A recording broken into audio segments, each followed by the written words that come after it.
Muchas gracias. ¿Me escuchan? ¿Sí me pueden Olá, oír? obrigado. Me escutam bem? Sim.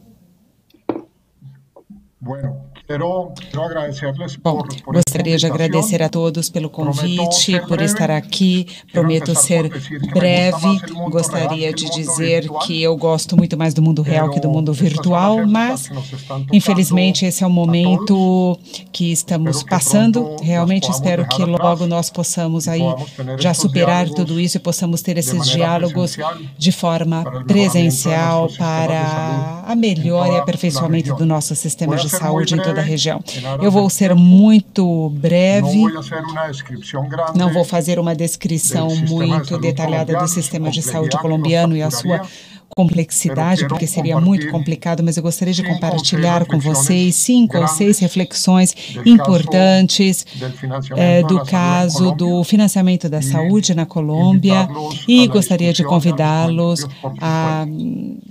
fazer os seus Tal vez el primer comentários comentario posteriormente. Talvez es o que primeiro en comentário Colombia é la que na transición Colômbia essa hacia un transição modelo a de um competencia modelo regulada de que trajo la reforma del año concorrência ou 93 competência con, regulamentada, como vamos a ver, un como nós cambio vamos verificar, dramático en la provocou uma financiación mudança y en la dramática. construcción de la salud, ha llevado a un acceso casi que universal a la salud, con una cobertura del aseguramiento obligatorio que llega al 97% de la población, y esa cobertura universal de aseguramiento le ha permitido a los colombianos mayor acceso a los servicios y una protección financiera muy importante, que se refleja en un gasto de bolsillo menor del 20%, cercano al 16%, con protección financiera particularmente para los hogares de menores ingresos en el país.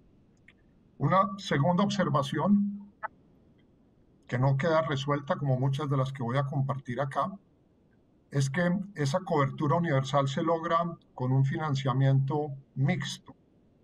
El financiamiento de la salud obligatoria en Colombia tiene dos grandes componentes.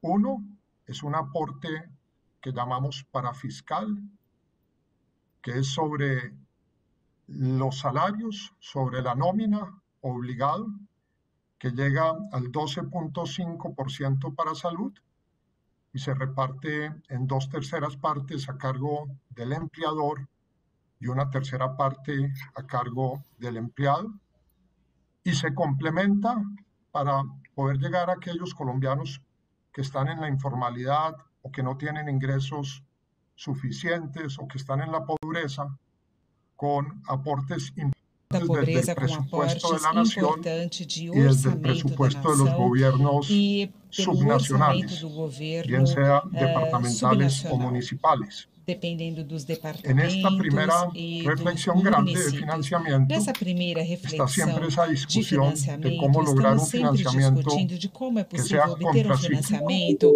que que seja permita mantener esa cobertura universal de abrangente para permitir aseguramiento essa en los ciclos cobertura negativos de la economía. abrangente, Y universal nada más para todo o relevante país. E en nada este mais momento de relevante la neste crisis del COVID momento de que crise de esta Covid que estamos discusión, vivendo, que ocorra pues essa los discussão, ingresos porque é sobre la justamente nómina, os sobre rendimentos, los sobre a empleos folha de formales, pagamento e sobre os se están empregos viendo formais reducidos en la medida en que el desempleo crece y hay más personas que van a requerir un financiamiento por fuera del empleo formal a cargo de unos ingresos fiscales que también están mermados. De manera que cierro acá este primer punto. La crisis del COVID nos recuerda la complejidad del financiamiento y cómo financiamientos que eran estables antes y nos permitían la cobertura universal se van a ver comprometidos hacia adelante y van a exigir una revisita de nuevo a los aportes obligatorios sobre la nómina vis a vis los esfuerzos fiscales desde el presupuesto de las naciones. Tal vez una tercera observación en el caso colombiano tiene que ver con la solidaridad y la progresividad en el financiamiento que tiene el mecanismo del aseguramiento obligatorio de Colombia.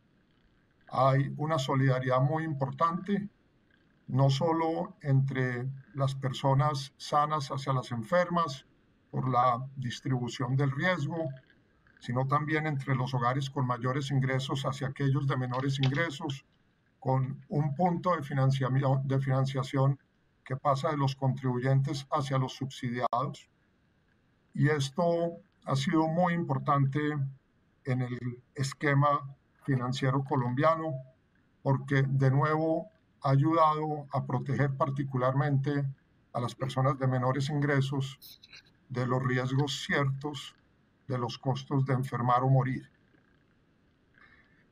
Una consideración adicional en el caso colombiano para la discusión tiene que ver con que este financiamiento con cobertura universal, que inicialmente era sobre un plan de beneficios explícito, que detallaba los servicios y los insumos que se cubrían, ha ido cambiando con la interpretación constitucional hacia un plan de beneficios universal y completo que solo da espacio para exclusiones, quedando todo lo demás incluido, las exclusiones dadas por lo que es cosmético, por lo que es experimental, por lo que se presta fuera del país o por lo que carece de evidencia científica en cuanto a su efectividad, pero de nuevo dejando todo lo demás incluido en esta ampliación de la interpretación constitucional al derecho a la salud,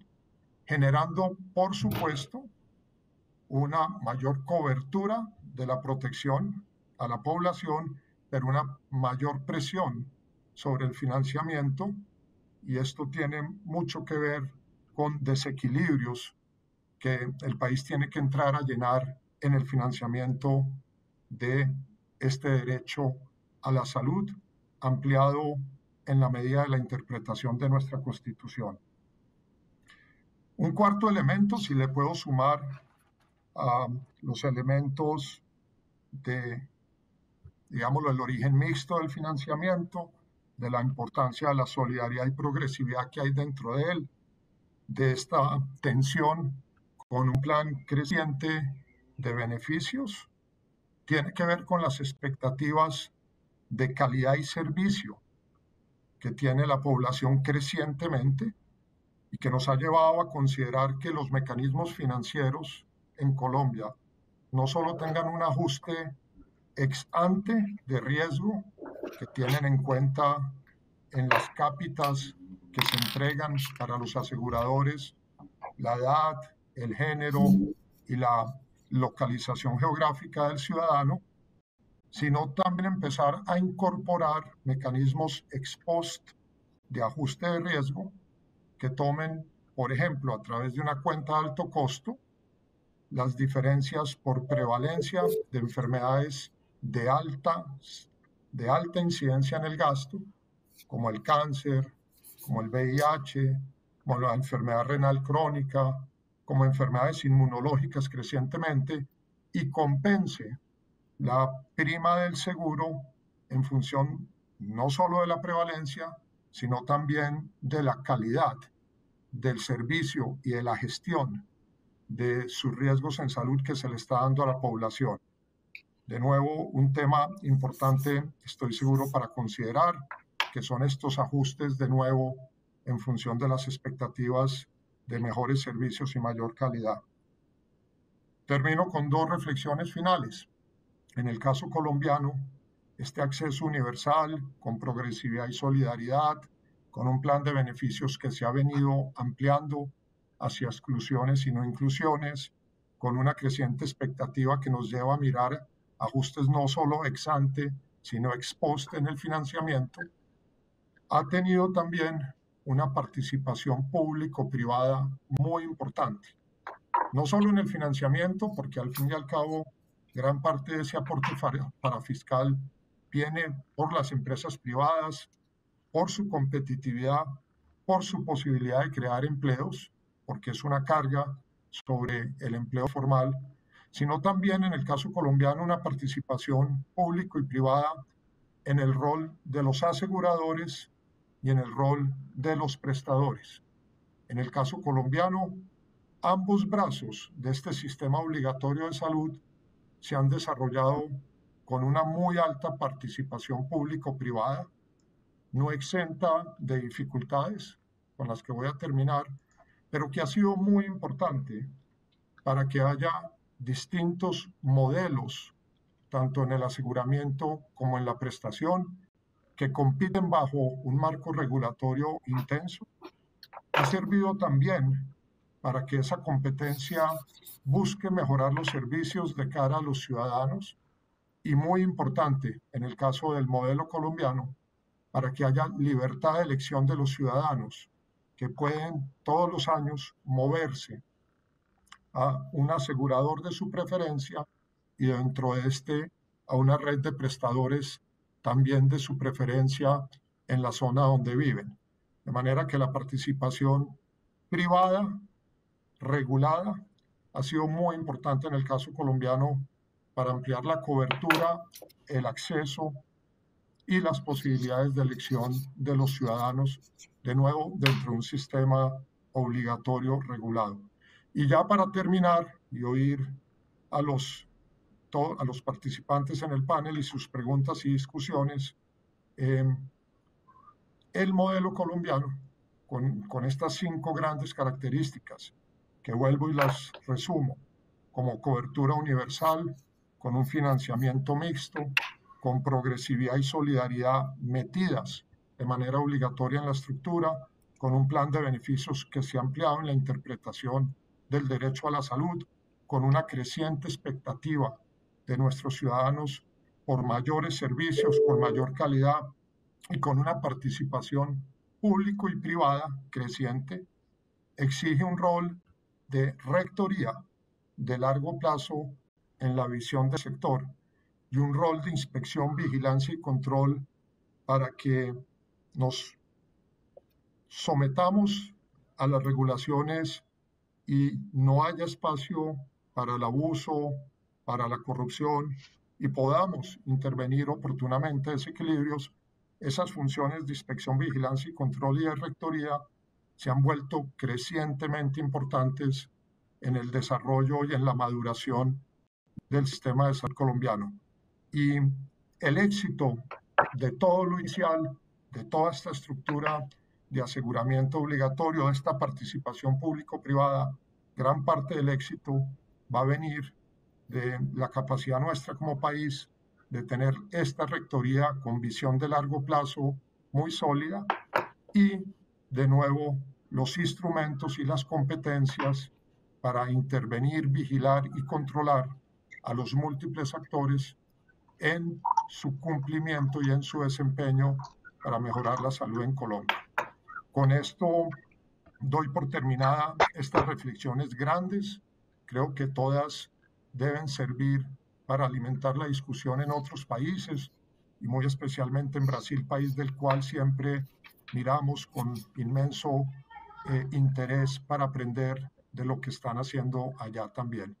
Muchas gracias, obrigado.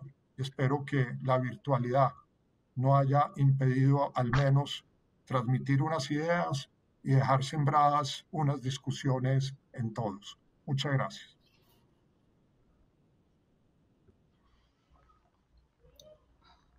Muito obrigado, ministro Uribe. Super interessante as colocações e aprender mais sobre um país que está tão próximo do nosso e que certamente também tem desafios muito parecidos como os nossos. É sempre uma oportunidade importante de evolução para a gente pensar no sistema brasileiro. Como o ministro muito bem colocou, a questão da evolução para uma cobertura universal na Colômbia, para dar maior acesso e maior proteção financeira para todos os cidadãos. Esse desafio que nós todos temos hoje, que é essa questão da crise do Covid, que fatalmente leva todos nós a termos um financiamento, um poder de financiamento menor para os sistemas públicos de saúde. Sem dúvida nenhuma, esse é um desafio que ele não só está presente nesse momento, mas ele tende a ficar, inclusive, maior nos próximos tempos. A questão de essa proteção, então, para essas pessoas de menor renda, que fatalmente, nesse momento, são as que são mais atingidas por uma doença, por uma pandemia como essa que nós estamos enfrentando, e não só pela questão da pandemia, mas também outras condições que, no momento como esse, possivelmente tendem a se agravar. E como que essa proteção ela pode chegar para pessoas que, lógico, estejam enfrentando a pandemia, a questão do Covid-19, mas também outras doenças de maior incidência, o ministro muito bem colocou aí, e isso é uma questão estatística, né? As doenças como a parte relacionadas à oncologia, cardiologia, síndromes metabólicas, então uma série de doenças que, mesmo com a pandemia, continuam existindo, continuam afetando as pessoas e vão continuar sendo um grande desafio de financiamento para todos. Com relação aí os ajustes, né, e expectativas dos cidadãos em relação aos serviços, inclusões e exclusões de serviços dos cidadãos procurando por melhores serviços na Colômbia, e a participação público-privada, fazendo também com que a competição entre os sistemas, né, a competição entre os prestadores de serviço, possa levar a melhores serviços e que os cidadãos escolham quais são esses melhores serviços, né? Então, essa possibilidade de escolha fazendo com que essa competição leve a um sistema cada vez melhor, cada vez mais de satisfação para os cidadãos na Colômbia. E o papel do governo, esse papel de inspeção, vigilância e controle para garantir uma visão de longo prazo onde haja aí um serviço de cada vez mais qualidade para o cidadão na Colômbia. Então, diante de todas essas colocações aí do ministro, que gentilmente trouxe como que está organizado aí o financiamento na Colômbia, eu passo a palavra agora à doutora Vera Valente, para que ela faça as considerações iniciais dela. Então tá, boa tarde a todos.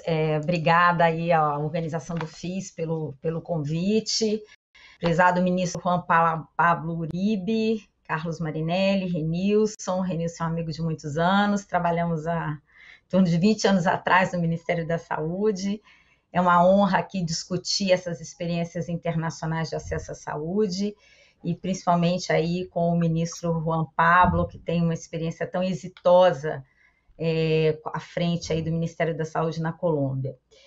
Considero essa troca de experiência super importante, né? O desafio na verdade, quando a gente fala de financiamento, é como encontrar formas de ampliar o acesso à saúde para a população e uma saúde de qualidade, né? Então, quais são as formas que a gente consegue levar essa saúde para mais pessoas, para mais cidadãos? E aí, nesse caso, eu vou falar um pouco da FenaSaúde, né? O ministro não está familiarizado, a FenaSaúde tem esse principal propósito hoje de discutir essa ampliação do acesso à assistência à saúde.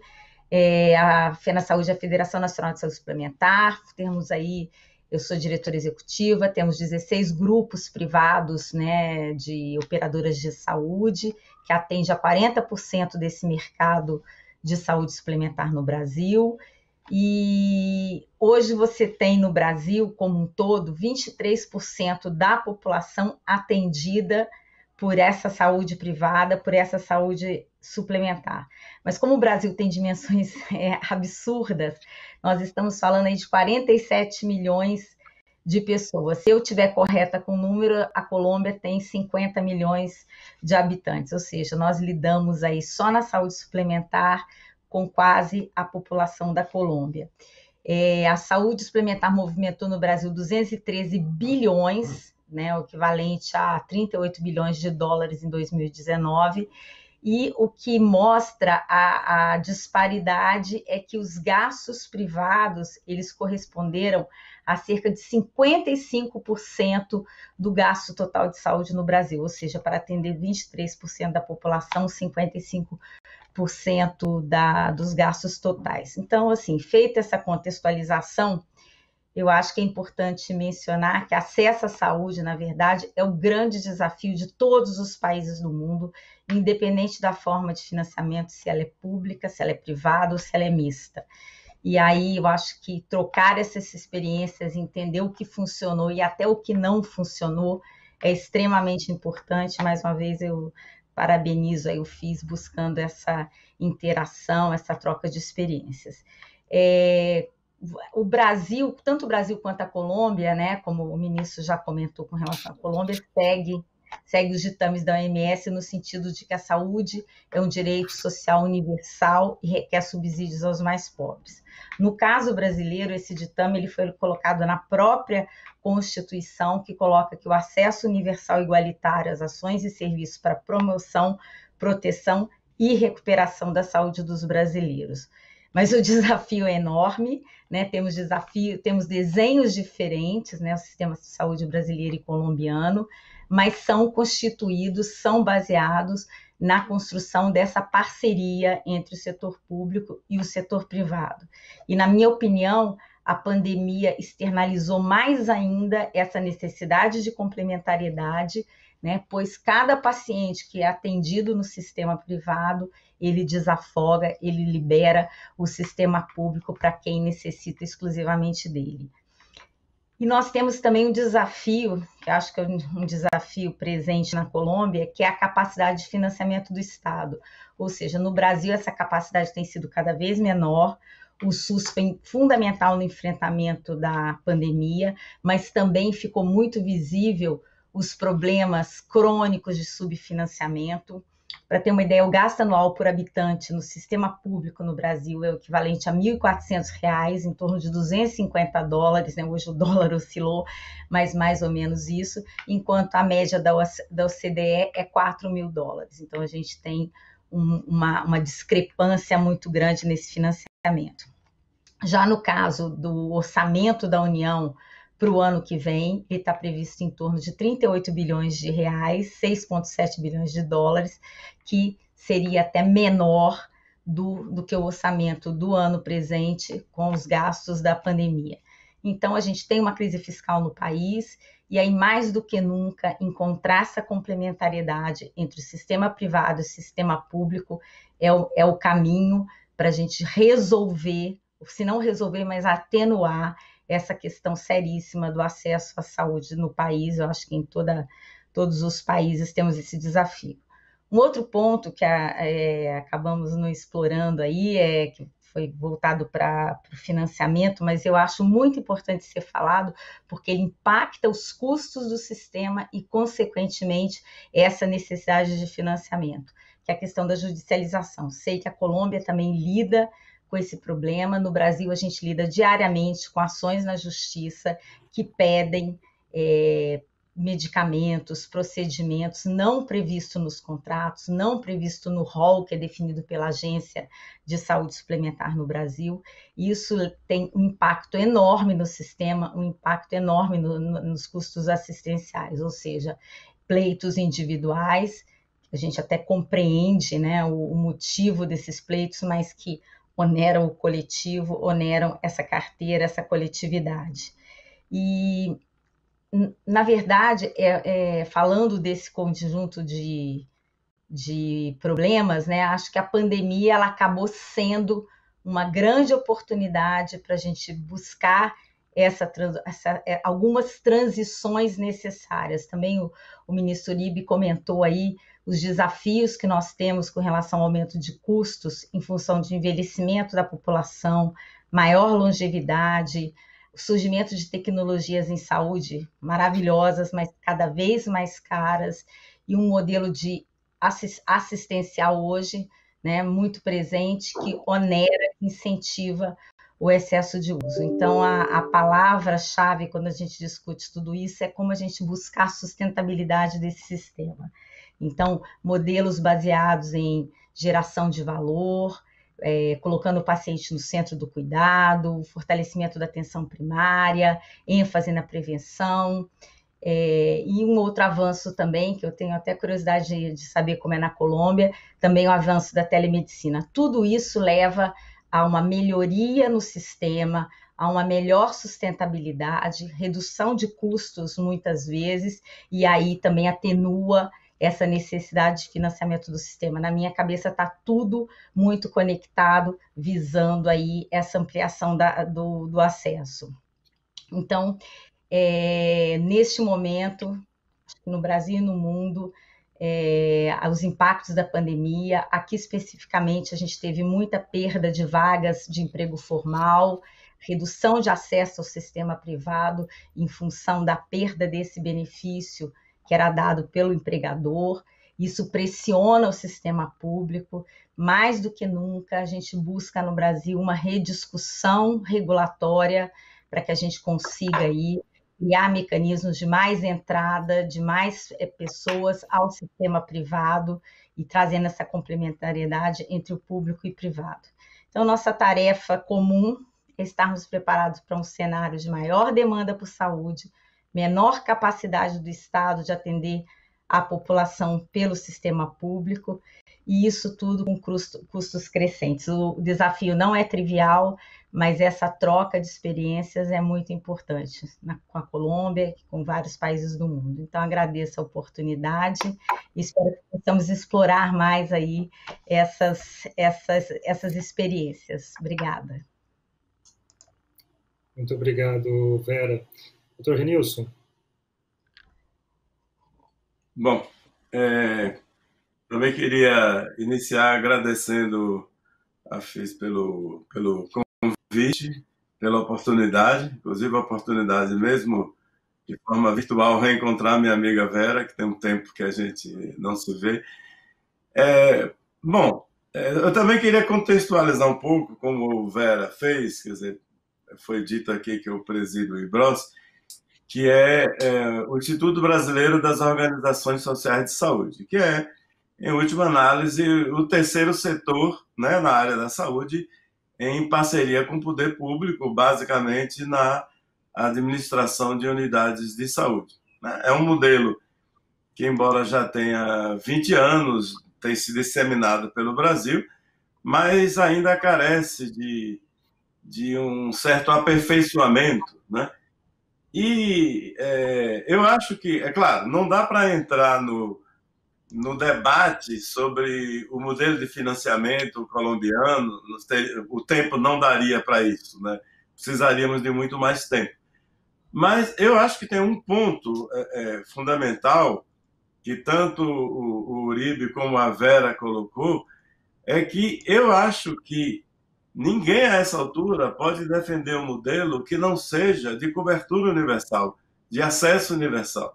Quer dizer, não é possível ter uma posição politicamente tão bárbara que diga que pessoas vão morrer porque não tem como pagar um serviço, né? Então, isso é inaceitável. Há meio século atrás, ou um pouco mais, isso era menos dramático, porque a medicina tinha muito menos recursos, né? Então, se não existia a tecnologia, a necessidade não existia, né?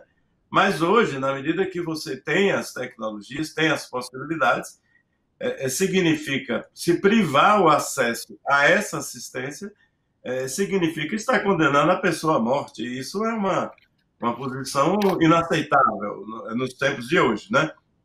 Eu acho que eu não usaria nominar, mas acho que poucos lugares no mundo defendem uma posição dessa. Então, como Vera também colocou, a questão é como garantir a sustentabilidade de qualquer modelo para garantir o acesso, né? E eu acho que tem havido, particularmente no Brasil, eu não usaria, embora conheça, tenha lido um pouco sobre o modelo colombiano, não usaria debater o modelo colombiano, mas eu diria que no Brasil tem havido um certo sectarismo de o público é público, o privado é privado, inclusive muitas vezes o público confundido com estatal, né? Porque muitas vezes o terceiro setor ele não é estatal, mas é público, né? E muitas vezes o serviço privado presta um serviço público, né? Então, eu acho que não só é interessante ter essa discussão com outros países, mas como eu acho que é importante ter essa discussão no Brasil. Nós precisamos ter essa discussão interna, né? E eu queria agregar uma outra questão, é que eu acho que a gente não pode separar a discussão do financiamento de dois outros aspectos. o aspecto da organização do sistema, né? Porque eu acho que isso tem impacto sobre o custo-benefício, sobre a rentabilidade, né?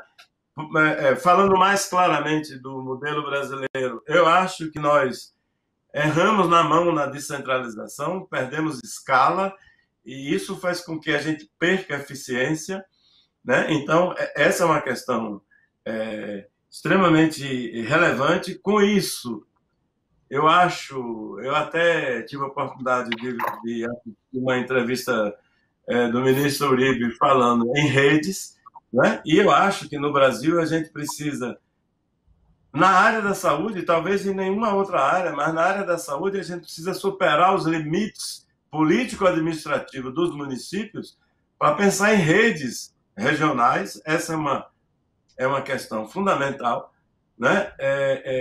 Precisamos, então, com isso, melhorar a gestão do sistema, a organização do sistema, que por sua vez tem a ver com o que também foi falado, com medidas de promoção da saúde, de prevenção, né? Nós não podemos pensar só nos hospitais, porque é a forma mais cara e ineficiente de enfrentar os problemas de saúde da população. Eu dirijo um hospital, não sou contra o hospital, mas eu acho que o hospital é a ponta, né, da linha, né?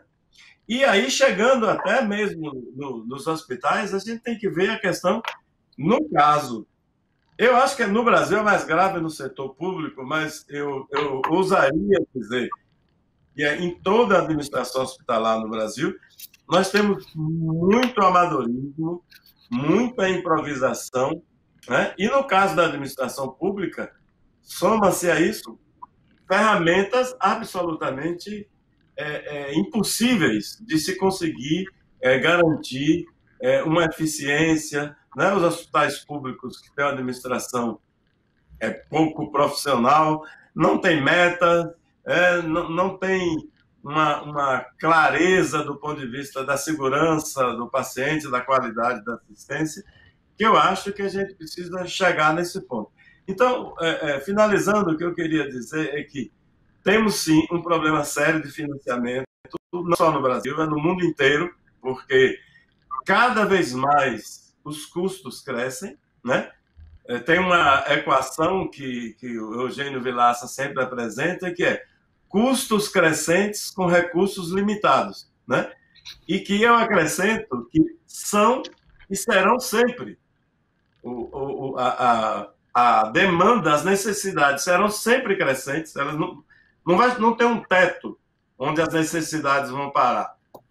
E os recursos serão sempre limitados, não existe possibilidade de ter dinheiro sobrando na saúde. Eu sempre, quando eu falo para gestores, administradores, secretários, eu sempre digo, olha, quem acha que vai ter dinheiro suficiente, vá para casa, vá fazer outra coisa, porque o dinheiro na saúde jamais será suficiente, né?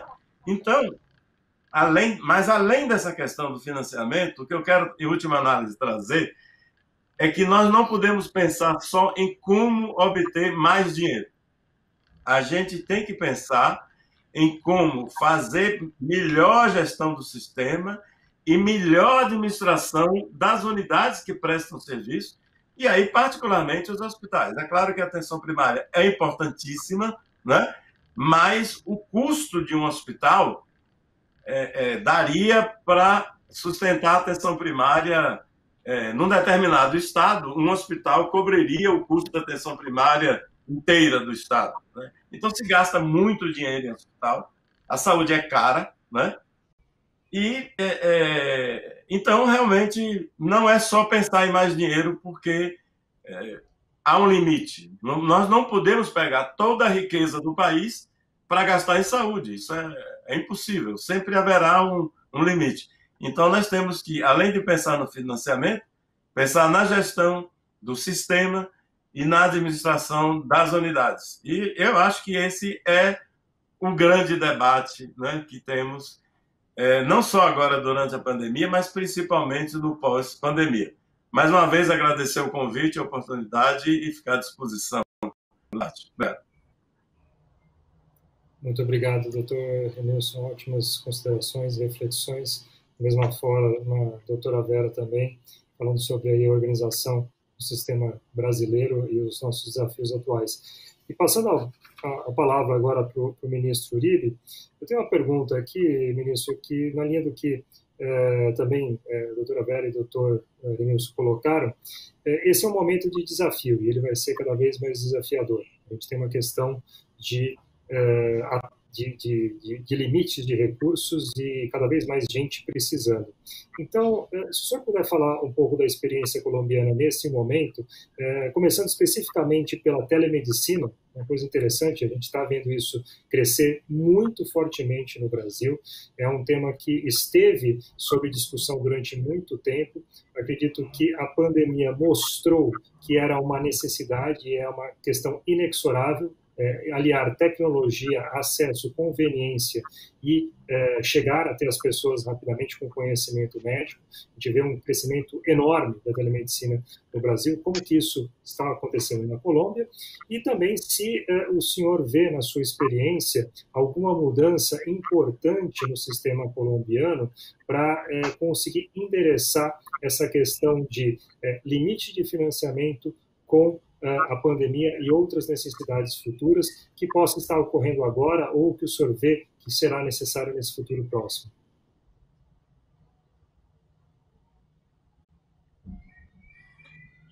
Muchas gracias por la pregunta, pero muy especialmente a los dos comentaristas por unos comentarios francamente acertados, tremendamente valiosos, puestos en el contexto de cualquier país latinoamericano o en el contexto mundial. Quiero felicitarlos a ambos. Tomé atenta nota y no puedo estar más de acuerdo con ambos comentarios. Quiero simplemente empezar en lo general para terminar en la pregunta específica de telemedicina. Y empiezo por lo que ustedes dijeron, el acceso universal a los servicios de salud va a ser cada vez más demandado, más necesario y más difícil de asegurar, pero más importante de alcanzar en nuestros países.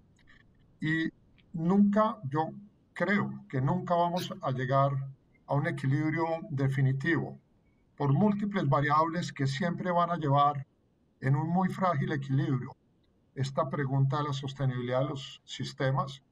Eso nos va a obligar como sociedades permanentemente a estar revisitando la prioridad que le damos en nuestra sociedad a la salud y, como muy bien se dijo, el modelo operacional, que está lleno en cualquier país, lleno de oportunidades de hacerlo mejor.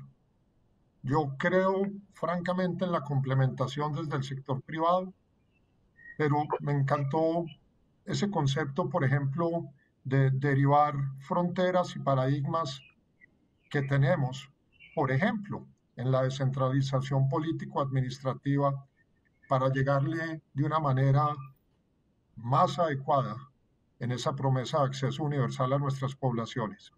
Ahí entra la telemedicina. Por muchos años, pero muchos años, hemos hablado de la telemedicina. La tecnología y el conocimiento para llegar con ella a regiones distantes, a poblaciones dispersas, vulnerables por su geografía. Ese conocimiento y esa tecnología estaban ahí. Pero por muchos años le vimos todo tipo de obstáculos a un instrumento que ayudaba a mejorar el modelo. No nos va a dar el equilibrio financiero y la sostenibilidad financiera, pero sin duda ayuda a movernos hacia allá y a asegurar para más y más ciudadanos esa necesidad de un acceso universal. El COVID como que nos sacudió a todos y nos obligó de una manera muy dolorosa a entender que no podíamos dilatar más el uso de la telemedicina. Y pasó en todos los sistemas de salud. El impacto en el programa social de Medicare en Estados Unidos y de Medicaid de la telemedicina es inmenso en la manera en que está cambiando la manera en que los ciudadanos se relacionan con la red de entrada, con la atención primaria en salud. e incluso con las especialidades. Yo creo que gran parte de esto, Carlos, se va a quedar. Y creo que lo más importante es que la telemedicina en la pandemia nos ha demostrado que estos instrumentos, usados apropiadamente, de una manera responsable, sin abusos y sin distorsiones, entendiendo el elemento cultural del ciudadano al que servimos, las preocupaciones de los profesionales que interactúan, la importancia del respeto y de la confidencialidad y, por supuesto, de la calidad, son instrumentos que nos ayudan a hacer mejor las cosas.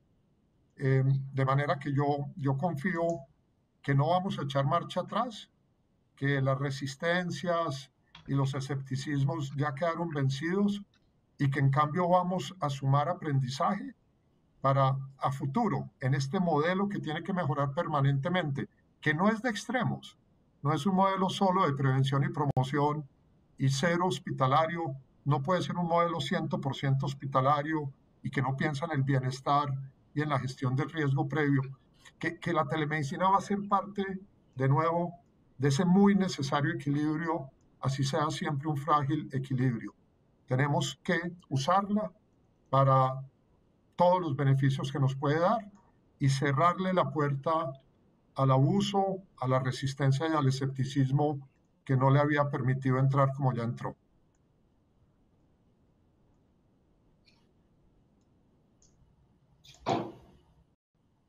Excelente reflexão, ministro, muito obrigado. Realmente, a gente sente que, por mais que nós tenhamos a barreira física da distância e da língua, mas parece que nós vivemos também uma realidade muito próxima ao que a Colômbia vive também, quando a gente fala da questão da telemedicina. E aí eu vou perguntar agora, doutora Vera, a gente está falando aqui de modelos que enfrentam desafios que eles são muito próximos, nós estamos falando de modelos que têm marcos regulatórios próprios, tem modelos de financiamento próprios, mas tem uma participação pública e privada que ela tem que ser complementar, ela tem que ser integrada e que ela permite que estados que têm um desafio fiscal, como Brasil e Colômbia, possam estabelecer, né, um cuidado com seus cidadãos que seja de qualidade, mesmo diante desses limites. Doutora Vera, nós estamos passando por um momento de pandemia, como o ministro Uribe colocou, nós já temos aí várias inovações ou situações que a gente está visualizando uma evolução do sistema de saúde. Existe espaço para, do mesmo jeito que a gente viu tanta coisa mudar em tantos setores da nossa vida cotidiana, a digitalização, esses limites físicos que eles foram por terra com a questão virtual, como nós estamos experimentando aqui, existe espaço para maior modernização do setor de saúde brasileiro, seus produtos, seu modelo de financiamento, e o que a gente pode fazer? E será que nós estamos no momento certo para fazer essa modernização e para deixar um sistema mais moderno para as próximas gerações, doutora? Então, é pergunta super abrangente, né? De certa forma, eu tentei colocar isso na minha fala, sim, considero que este momento é super oportuno, porque, de novo, a gente tem o desafio do acesso, né?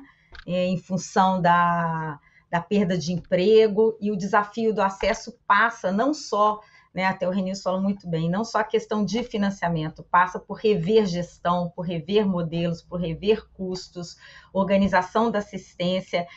Então, eu acho que todos esses elementos que foram explorados, né, e passa por rever a questão da relação com os prestadores, né, dos modelos de remuneração, já era uma pauta que existia, em que você possa ter o foco no paciente, no valor em saúde. Algumas operadoras hoje, algumas seguradoras já têm metade do seu sinistro em modelos diferentes de remuneração, então esse é um caminho.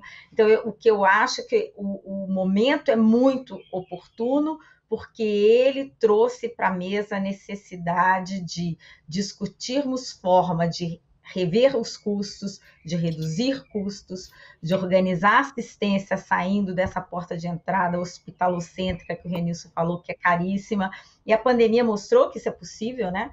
Você teve uma organização forçada dessa assistência, né? Uma fuga do primeiro atendimento sempre no hospital, mostrou que é possível você organizar usando a telemedicina, as pessoas tiveram acesso a algumas orientações importantes para a sua saúde, sem a necessidade de ir ao hospital, enfim.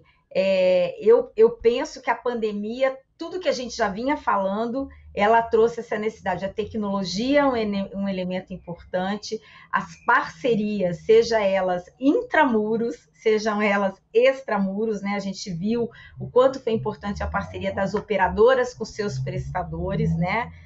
Em função do que aconteceu, da baixa procura para alguns tipos de procedimentos, essa parceria se mostrou importantíssima e, de novo, não existe a possibilidade de não se rever essa complementariedade, não se reforçar, discutir de forma realmente positiva essa construção mais forte do público com o privado. É impossível uma assistência à saúde com o desafio que é a dimensão do nosso país, o tamanho da nossa população, sem que haja essa complementariedade de forma sólida e crescente. Então, eu acho um momento super importante e um ponto importante que está na nossa agenda, né? Boa parte, alguns desses itens, eles passam por revisões de regulamentação, né? Eu não sei se o ministro Uribe sabe, a legislação brasileira tem mais de 20 anos que regulamenta a saúde suplementar, então muita coisa aconteceu, mudou o perfil epidemiológico, mudou a longevidade, mudaram as tecnologias, isso tudo é muito bom, mas aumentaram os custos da saúde, então a gente precisa aí também modernizar essa legislação para que ela permita esse respiro e essa ampliação desse sistema que eu considero essencial para o nosso país. É isso. Excelente, obrigado, Vera. Dr. Renilson, o senhor falou sobre a questão de que os custos eles são crescentes, os recursos vão ser sempre limitados e como que a gente deveria caminhar para uma maior eficiência, inclusive de gestão. O que seria, na sua opinião, as prioridades, vamos dizer aí, uma agenda positiva dentro desses modelos de gestão que têm que ser melhorados no Brasil? O senhor poderia compartilhar conosco o que, no seu entender, são as prioridades de uma modernização desse modelo de gestão? Bom, em primeiro lugar, eu acho que é o tema que Vera tocou aí, que eu acho que é a questão da parceria. Eu acho que se tem uma coisa que a pandemia demonstrou para o mundo, é a necessidade de parceria, de união, né? Ninguém consegue resolver esse problema sozinho, né? Então, eu sempre estou dependendo do outro. Se eu uso máscara, se o outro não usa máscara, se eu me cuido, se o outro não se cuida. Então, nós somos interdependentes, né? Então, eu acho que o desafio da saúde no Brasil e no mundo, é conseguir construir essas parcerias. E a parceria, eu acho que ela requer, em primeiro lugar, confiança, né? Então, as partes envolvidas, que não são inimigas, não são adversários, têm que se confiar mutuamente para que a gente construa caminhos, né? Algumas coisas nós já sabemos e são óbvias. Nós temos que ter uma atenção primária forte, com qualidade, né? Não para economizar, mas porque é até desumano você esperar que um diabético fique sabendo que é diabético quando for atendido numa emergência de um hospital, ou que um hipertenso fique sabendo que é hipertenso quando faz um acidente vascular cerebral e vai para uma emergência. Então, o investimento na atenção primária, ele é lógico, ele é racional e ele é humano. Ele é uma preocupação assim, com a vida do outro. Então, essa é uma questão fundamental, né? Mas, é claro, de novo, no Brasil se coloca tudo no antagonismo. Não é atenção primária versus atenção hospitalar. É a atenção primária ocupando seu espaço. Temos que ver algumas coisas no Brasil. Nós temos uma quantidade enorme de hospitais no Brasil que não são hospitais, né? Que são lugares que não garantem atenção à saúde da população e custam uma fábula de dinheiro, tá certo? Então, isso tem que ser revisto. A questão da descentralização, da gente rever e redefinir redes, né? Então, agora, retomando o início, eu acho que a palavra mágica é parceria. Não dá para o setor privado construir uma saída, o setor público construir outra saída. Nós só vamos construir uma saída se construirmos juntos essa saída, né? E é necessário, porque não adianta. Nós não vamos ter uma riqueza tamanha que o setor privado seja capaz de responder às necessidades da população. E não vamos ter uma capacidade fiscal tão grande que o Estado seja capaz de responder a todas as necessidades da população. Então, me parece uma coisa óbvia. Nós temos que, juntos, encontrar uma saída, né? Porque, em última análise, disso depende a sobrevivência da população, ou seja, que menos pessoas, porque acontece hoje, morram por falta de assistência, ou que menos pessoas morram por uma assistência de má qualidade, ou que menos pessoas morram por falta de acesso, ou no público ou no privado, porque há dificuldade em acesso nos dois setores, né? Então, eu acho que a palavra-chave e que eu acho que a pandemia nos traz é a necessidade da parceria. Excelente, doutor Renilson. Obrigado pela altíssima dose de realismo e pragmatismo ao abordar o tema. Bom, nós estamos terminando aqui, daqui a pouco, o nosso painel. Eu queria passar a palavra para o ministro Uribe para as suas considerações finais e uma mensagem final a todos os nossos ouvintes e a nossa audiência do FIS 20 sobre o momento que vivemos e o que devemos esperar pela frente diante desse momento de pandemia, mas também diante de um momento que a gente cresce a atenção não só na Colômbia, mas no Brasil e em outras partes do mundo, como a gente tem visto a discussão, a necessidade da saúde universal.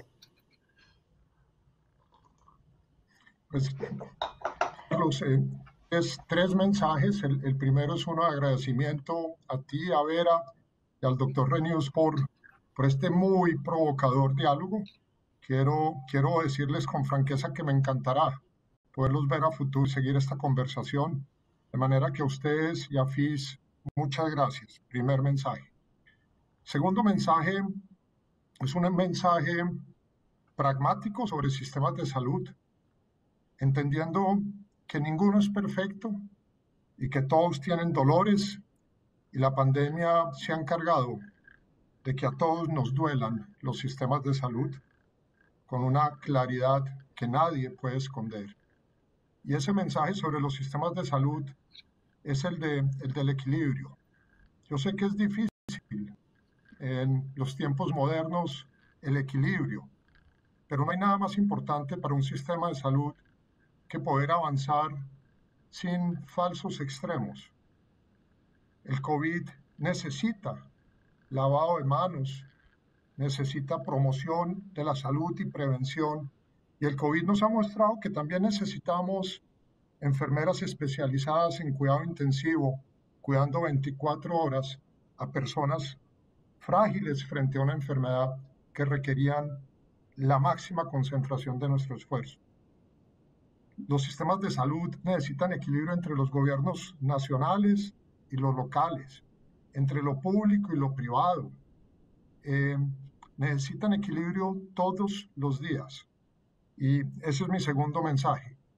De nuevo, buscar darle equilibrio a los sistemas de salud para que puedan aprender y puedan mejorar en esta búsqueda permanente de servir mejor. Mi tercer mensaje es, por supuesto, uno de esperanza. Es uno de esperanza frente a esta situación tan dura que nos ha puesto a todos en Brasil, en Colombia, en todas partes, a sufrir por nuestros seres queridos, a sufrir por nuestro futuro, a sufrir por nuestras instituciones, por la gente que queremos, que sirve en ellas, a sufrir en general por lo que estamos viviendo.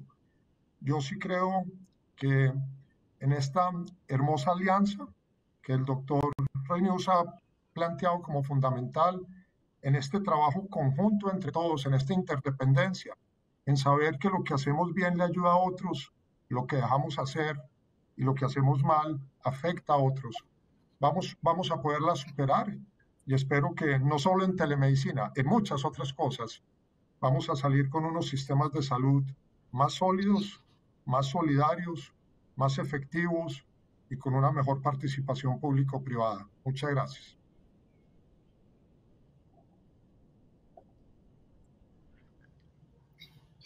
Muito obrigado, ministro.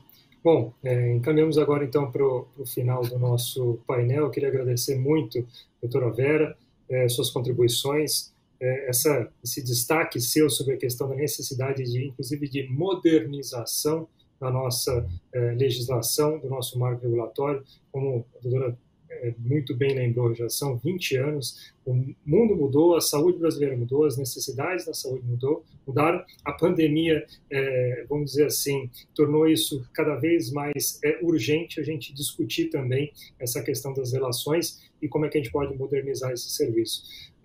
Dr. Renilson, muito obrigado também, em nome do FIS. Impressionante, né? O seu resumo. A palavra é confiança mesmo, né? Nós temos que ter um sistema que ele possa ter confiança, que ele possa ser gerido a partir da confiança. A gente sabe o quanto que a desconfiança ela nos pune, ela nos tira recursos, ela nos traz gastos, burocracia, coisas que a gente não precisa e que a gente poderia estar utilizando muito melhor. E agradeço a mensagem, inclusive, de esperança que o ministro Uribe nos deixa. É muito importante a gente poder conhecer e aprender com os nossos irmãos da América Latina, que os desafios, eles parecem que são diferentes, mas eles estão muito próximos, eles estão muito conectados, porque a gente tem uma realidade, muitas vezes, que está muito junta, e os desafios eles acabam sendo muito parecidos. Então, esse intercâmbio de ideias é uma oportunidade única, e muito obrigado pela sua explanação, ministro.